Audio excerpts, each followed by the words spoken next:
Las opiniones vertidas por los invitados en este programa no representan los intereses ni el pensamiento de Go Comunicaciones SADCB.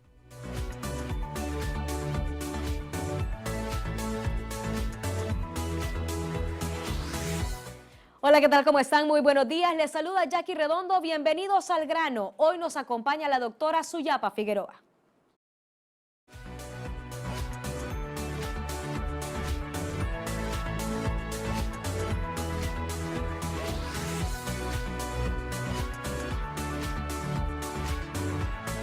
Salud y educación. Ha obtenido la admiración de buena parte del pueblo hondureño. Nos ha hecho reír y tener esperanzas que se lograrán grandes cosas para Honduras.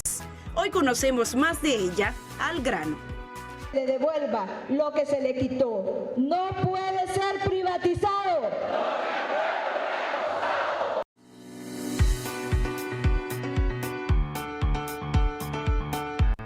Bueno, desde ya usted en las redes sociales puede hacer su pregunta, su comentario. Estamos muy felices, doctora. Por fin se nos hace tenerla aquí. Bienvenida. Gracias, gracias. Para mí es un verdadero honor estar por acá, compartir, hablar de toda esta problemática en la que estamos. Y bueno, muy contenta de estar acá. Bueno, doctora, nosotros tenemos una costumbre. En nuestro primer bloque siempre hablamos de la persona que invitamos. Queremos saber de usted, de sus orígenes. Bueno, yo nací en Guinope, El Paraíso, bueno, he vivido prácticamente toda mi vida aquí en Tegucigalpa, desde mis primeros años de primaria, todo lo he estudiado acá en Tegucigalpa bueno. ¿Le ha tocado duro, doctora, o siempre ha sido, cómo se define usted?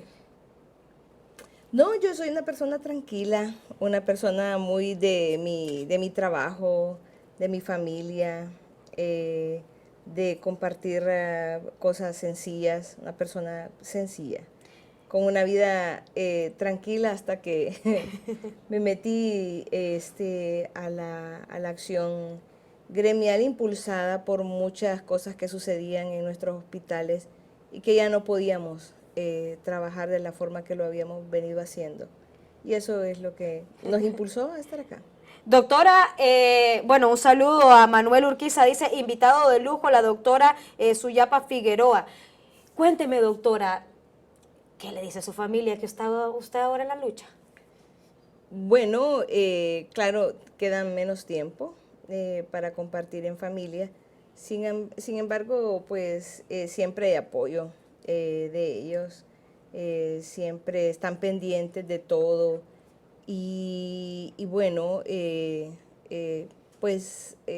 toca asumir estos retos y bueno, se hacen de la mejor forma. Okay. Creo que sí es un reto un tanto difícil porque digamos que lo saca uno de una dinámica que se ha tenido. Claro que sí. Y cambia muchísimo. Se deja de compartir con amistades, se deja de compartir con familia. ¿Qué ha dejado de hacer, doctora? ¿Cuáles eran sus pasatiempos antes de estar en la lucha? Salir a caminar con mis perros por Valle de Ángeles, eso es lo que me ha gustado, compartir con mi familia.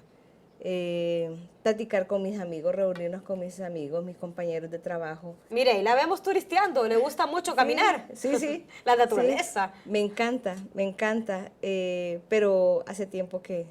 Andaba hasta jalón, va, doctora. Para los que piensan que los médicos solo es un lugar élite, en su caso no va, doctora. Esas son brigadas médicas que hacemos y yo quiero decirle que hay una sociedad médica a la que pertenezco, la Sociedad Hondureña de Medicina Interna.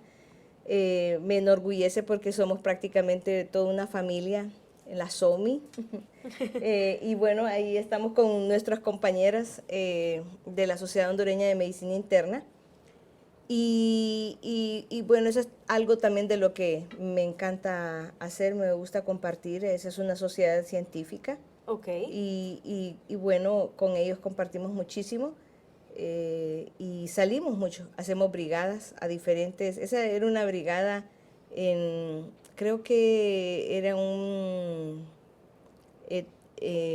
¿cómo se llama este lugar? Yaguacire. Yaguacire. sí, ahí andábamos y bueno, salimos muchísimo con la Sociedad de Medicina Interna a hacer brigadas. Bueno, la gente en las redes sociales, ¿qué opinan de la lucha que emprende la doctora Suyapa Figueroa? Doctora, hay muy buenos comentarios de su persona en las redes sociales, los vamos a leer rápidamente algunos. Carmen Hernández dice, esa doctora merece todo nuestro respeto. Anna dice, excelente doctora Figueroa. Franklin Deraz dice, saludos a los docentes y médicos desde Austin, Texas. Julio Flores dice, hola Jackie, saludos, los veo desde Choloma. Saludos doctora, dice José Pineda.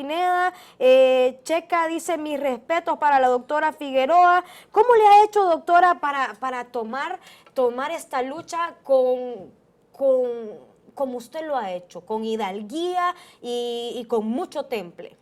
Bueno, yo creo que cuando nosotros vemos la situación de nuestros centros hospitalarios, el clamor de nuestros colegas que piden que se haga algo contundente para que volvamos nuevamente al respeto a la dignidad de la prestación de ese derecho humano que es la salud. Creo que nosotros en los diferentes centros hospitalarios, no importa el lugar en donde estemos, nos hemos sentido verdaderamente envueltos en una realidad muy dolorosa. ¿Cómo define el sistema sanitario de nuestro país? Como un fracaso. Eso es un fracaso absoluto. Las políticas públicas equivocadas que se tomaron nos han llevado a que prácticamente se le niegue absolutamente el derecho a la salud a la población. Prácticamente, casi en forma absoluta. Yo diría que solo hay un programa que sigue siendo bueno dentro de la Secretaría, que es el programa de inmunizaciones, el programa de vacunación, y que creo que es más bien por la cooperación externa y porque tiene una persona al frente de esta muy buena, con mucho compromiso. Sin embargo, el resto, y probablemente no le han podido quitar ese rol a quien dirige ese programa, pero el resto de la Secretaría de Salud es un verdadero desastre. ¿Cómo evalúa a la actual ministra de Salud? Pues creo que, mire, el problema de la Secretaría de Salud es que perdió gobernanza. Anteriormente, la Secretaría de Salud la ministra de Salud era el brazo en cuanto a ejecutor de las políticas que establecía el Ejecutivo. Sin embargo, en este momento, antes de ella está el presidente, luego sigue la ministra ¿cómo se llama? La coordinadora de gabinete, luego sigue el CEDIS. ¿No tiene autoridad la ministra? Pasó a ser una empleada de cuarta categoría. Oh. Entonces, al quitarle gobernanza a usted, difícilmente para ejecutar algo ya tiene que consultar demasiados pasos para poder tomar decisiones. Hasta el personal no lo escoge ella, lo escogen desde estas secretarías. Entonces consideramos nosotros que la Secretaría ya dejó de tener ese rol. Y esa pérdida de gobernanza es la que nos tiene sumidas en este desastre de salud. Bueno, nos vamos de inmediato a la pregunta caliente. Doctora, ¿qué es eso de la pregunta caliente?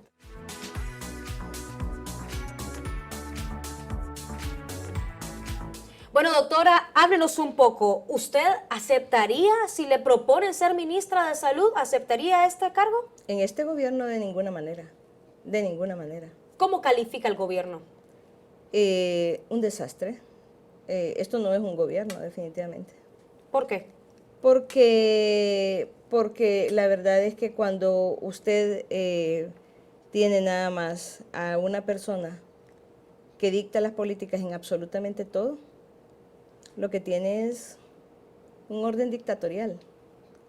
Cuando no tiene independencia de los poderes, entonces usted no tiene un gobierno realmente. Bueno, en las últimas horas, por cierto, el presidente Hernández ha dicho hay que escuchar a la doctora Suyapa Figueroa. Si él la llama, ¿usted está dispuesta a acudir a ese llamado?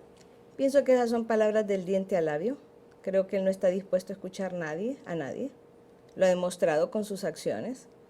Él tiene nada más a su alrededor gente que le aplaude lo que hace. Y esa es mi percepción. Ok. Pudiera no ser una cuestión real, pero hasta donde las acciones de alguien dejan ver que es alguien que no acepta que alguien le dé una respuesta distinta de la que él quiere oír. Pero no me contestó. ¿Aceptaría usted? No, ya le dije, ¿Que en no? este gobierno no. Ah, ok. No, como ministra no, pero si él la llama para escuchar la propuesta de la plataforma, ¿ustedes se reunirían con el actual gobierno? Todas las plataformas. Sí, yo creo que le podemos ir a exponer cuál es nuestro punto de vista. Yo creo que todos merecemos ser escuchados. Y es por eso que este diálogo que nosotros hemos propuesto es un diálogo inclusivo. De hecho, ha llegado representantes del gobierno al diálogo, no a escuchar, sino a hacer nada más acto de presencia para que digan que ellos tienen opción. Una persona ahí. Es una jugada mediática que ellos han hecho. No confían para nada ustedes en el gobierno, ¿no? No, es que nosotros hemos hecho muchas acciones. Recuerde que esta lucha no es de ahora. Esta lucha nosotros la venimos librando desde hace mucho. Digamos que en muchos aspectos nosotros hemos advertido. Nosotros ya pasamos por todas las etapas. Nosotros ya platicamos, ya buscamos, tocamos todas las puertas y ninguna de ellas se abrió. Nosotros fuimos al Congreso Nacional, platicamos con todas las bancadas, nosotros estuvimos en los salones del Congreso Nacional exponiendo, nosotros buscamos dentro del presidente del Congreso Nacional también, le expusimos las razones de nuestra posición. ¿Y qué le dijo el presidente del Congreso? Que, bueno, no, él solo se limitan a escuchar, a decir que tenemos que cooperar, que todos tenemos que... Sí, pero ¿quién coopera con el pueblo? ¿Quién verdaderamente mira? Yo creo que perdimos, o quienes nos gobiernan perdieron la sensibilidad y creo que perdieron ese contacto con la realidad. Creo que no es difícil y por eso yo invitaba a los diputados que fueran al Hospital Escuela. La única institución que aceptó ir y que recorrer ese tour fue la abogada Gabriela Castellanos con su equipo de trabajo del CNA. Ella vio esta realidad y creo que por eso también ella pues tomado de investigar cosas y se ha tomado también la tarea de tratar de buscar los mecanismos por los cuales nosotros logramos transparencia en la ejecución de esos presupuestos de salud y educación.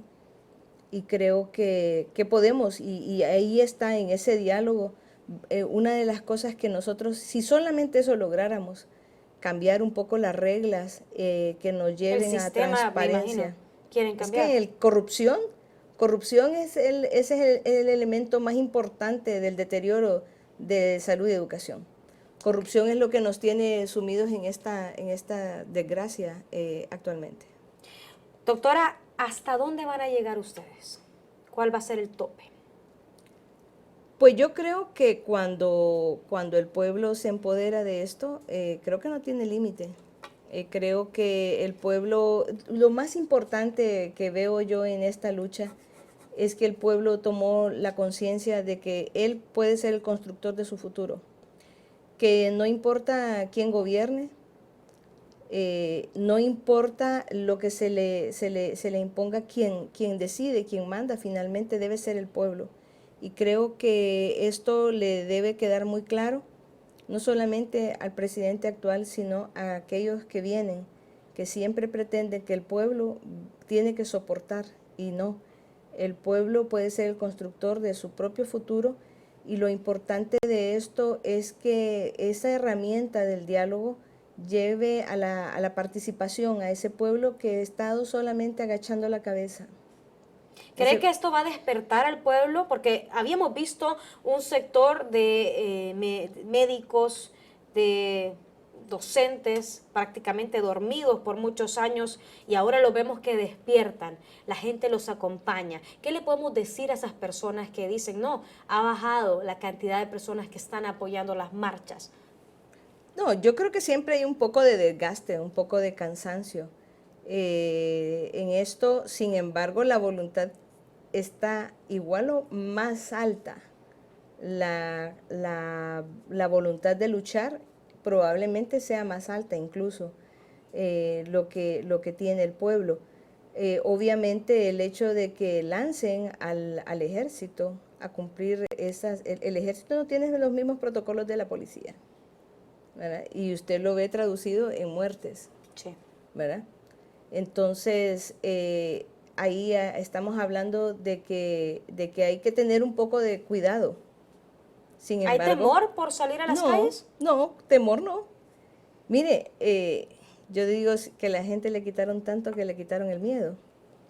La gente está dispuesta, pero creo que sí es prudente tomar las medidas, hacer los correctivos necesarios para poder asegurar a la gente que puede movilizarse sin que corra el riesgo que corrió el niño que fue asesinado en Yarumela, La Paz. Que verdaderamente alguien que se manifiesta pacíficamente no puede ser violentado de esa forma. Y usted ve también la agresividad también con que sale el otro grupo que golpearon salvajemente, por ejemplo, a ese estudiante de periodismo, ¿eh? Andan marchando por la paz y cometen estos actos agresivos. Claro. Entonces, yo pero le digo, los actos son los que definen a las personas. Ellos están definidos por esos actos en los que usted ve que son gente a fuerza. Ahí no tiene a nadie de voluntario. Tal vez tendrá un 10% de voluntariado. El resto lo hace por sostener su trabajo. Y el hacerlos que cometan un acto que para ellos también, que riñe con su dignidad, genera una reacción más negativa hacia quien nos obliga a hacer ese tipo de acciones. Bueno, doctora, realmente, ¿cómo califica actualmente la condición de país? Es un estado fallido el que vivimos. Esto que tenemos es un estado que ya dejó de garantizar. Cuando un estado no le garantiza absolutamente nada a usted, y cuando un estado ya usted tiene una migración extrema, las causas de las migraciones son diferentes, son muchas, y no solamente migran esas personas a través de las caravanas. Hay otra caravana que no se ve, y es la caravana de las personas de clase media, media alta, que ya no viven aquí. La fuga de talentos que tiene nuestro país es ¿Se van para España, va, doctor? Mire, fíjese que para un país de 9 millones de personas, el hecho de que en España el 13% sean hondureños es altísimo. Sí. Si usted compara con los demás países, que el 13% de quienes aplican a una especialidad en España, no digamos en Alemania, hay una caravana de gente que se va, de profesionales que no encuentran una inserción laboral, que no encontraron la forma de trabajar en este país. Entonces, para los jóvenes, para un joven profesional, es altamente frustrante el haber terminado una carrera y no poder trabajar en su país. Y usted va a ver, fíjese que para nosotros es lamentable, dolorosísimo el hecho de que se hayan suicidado ya 5 médicos en lo que va este año. Sí. 5 jóvenes, y todos son jóvenes. Entonces, para nosotros esto es un tema de un análisis, pero usted no ve que el gobierno está interesado en hacer, el gobierno solo está interesado en que alguien le diga qué brillante, qué bien lo están haciendo. Y esos asesores que tiene, yo creo que el presidente necesita escuchar otras voces. Si quiere que alguien le diga cómo es la realidad de este país, yo me ofrezco a irle a decir en qué convirtió nuestro país, por supuesto. Si él acepta, yo le voy a decir en qué se convirtió este país. ¿En qué convirtió este país? En un desastre, en un país de frustración, en un país en que nadie se siente ya seguro, ni nadie se siente ya no sentimos sinceramente que tengamos presidente o que tengamos un gobierno. Si él la estuviera escuchando en estos momentos, ¿qué le diría a usted? No, que reflexione. Yo creo que no hay nadie que no pueda corregir los errores que ha cometido. Creo que todos nos merecemos una oportunidad y yo creo que él como ciudadano también él se merece la oportunidad de revisar qué está haciendo, qué hizo, qué ha hecho mal, que revise las asesorías que tiene, porque esos asesores le han dicho una realidad muy distinta a la que vivimos. ¿Cree que vive en una burbuja él? Yo creo que sí. Yo creo que él vive solamente de la información que le llevan. Creo que a veces la gente cuando está en un puesto de esos tiene algunas dificultades en el contacto con la gente y solamente ver la realidad a través de los ojos de sus asesores. Pero ya no es la realidad que tal vez ¿Será que no ven noticias ustedes en algunos otros medios? Pues no ¿Se da sé. tiempo de A saber? veces, bueno, a veces así pasa. Yo a veces pienso que pasan tan ocupados que no ven noticias. Y obviamente la gente que está a su alrededor le dice solamente cosas bonitas. Doctora, ¿se une usted, al igual que otros sectores, a decir que renuncie? Es que fíjate, el problema, sí, yo pienso que el problema de esto, y si él renuncia, ¿quién viene? Ricardo Álvarez, si él renuncia. Porque Y si él renuncia, entonces, lo legal es eso. Ajá, por eso, ajá. ¿Algún designado? Ese es el problema. Ese es el problema. Si él renuncia, ¿quién queda? Igual o peor. Y entonces, ¿cuál es la ruta? Yo sinceramente le digo, le podría decir, no, pero yo creo que no es esa ruta que gritan en la calle a veces. Y fíjese que esto es difícil, es una cuestión difícil. Y el problema es que llegamos a un agujero tan profundo que bueno, yo pienso, habrán analistas políticos, yo no soy analista política, yo solamente soy una neumóloga, que me encanta hacer lo que hago. Sin embargo, como yo lo veo, es difícil, porque si él renuncia, ¿quién queda? No Pero hay entonces opción. estamos atados porque... Yo sinceramente, yo pienso que lo que puede salvar a este país en algunas ocasiones me da la impresión de que es la reconstrucción pasa por comenzar de nuevo. ¿Nuevas elecciones?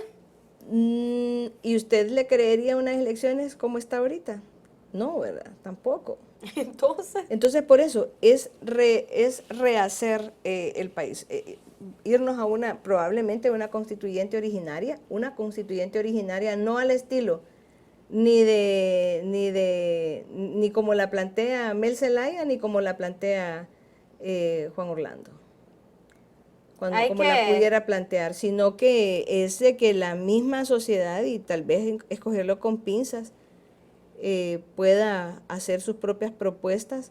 Me da la impresión, la verdad es que yo pensaría mucho en una situación, pero adelantar las elecciones, ¿para qué? Para que volvamos otros 4 años a lo mismo. ¿Convocar a una constituyente es una buena solución? ¿Una buena alternativa? Podría ser un gobierno de transición mientras se sientan nuevas bases para una constituyente originaria. Podría ser. Eso es desde mi perspectiva, desde lo que usted se pone a pensar qué puede pasar en un país en donde prácticamente perdimos la gobernanza, prácticamente estamos en un estado fallido. Eso me parece a mí que podría ser una opción. Pero si renuncia el presidente, ¿quién queda? Quedan los mismos. Doctora, vamos a escuchar un poco del ambiente, de lo que se vive en la plataforma, veamos, de lo que decían, veamos.